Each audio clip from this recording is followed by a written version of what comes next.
Предлогот за укинување на пресудите и повторно разгледување на случајот Монструм родителите на убиените деца не го дочекаа со голем оптимизам.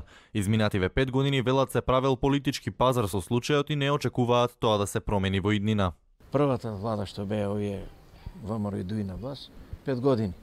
Сега може и овие 5 години ќе го влечат овака случајот, ќе се пазара со децата наши. И така направија едните и другите направија голем пазар. Сега господинот Заев исто. Као што гледаме ни обеќа многу работа, а ништо тоа. Единствена надеж велат им останува во специјалното јавно обвинителство, меѓутоа засега ниту оттаму немаат конкретни одговори. Сега очекуваме да видиме и специјалното обвинителство, исто и кај Катица бевме и она исто. Исто и она така, ќе ви кажеме ово, она нема се уште ништо. Нели? И така. Да речеме едноставно немаме више доверба никого више. Ни у власта, ни у судството и така.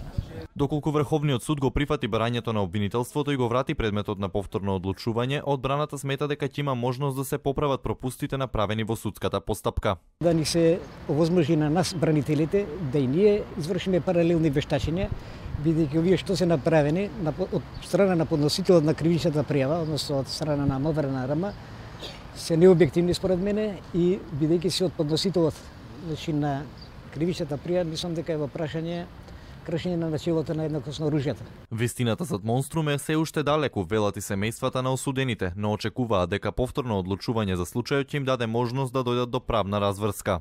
Ние ова не го примивме ни со емоции, ни со еуфорија, него едноставно ние веќе 5,5 години се бориме за праведна разрешница на овој случај. Но далеку сме од вистината, а очекуваме правда. Во масакот кај Смилковското езеро беа убиени момчињата Филип Славковски, Александар Наќевски, Цветан Чоацевски и Кире Тричковски и рибарот Борче Стевковски. Фејзија Зири, Сами Љута, Агим Исмаиловиќ и Хакија Зири беа осудени на доживотна казна затвор за тероризам. Во текот на целиот процес тие се изјаснуваа за невини за делото кој им се става на товар, петкратното убиство кај Смилковското езеро кое се случи на Великден 2012 година.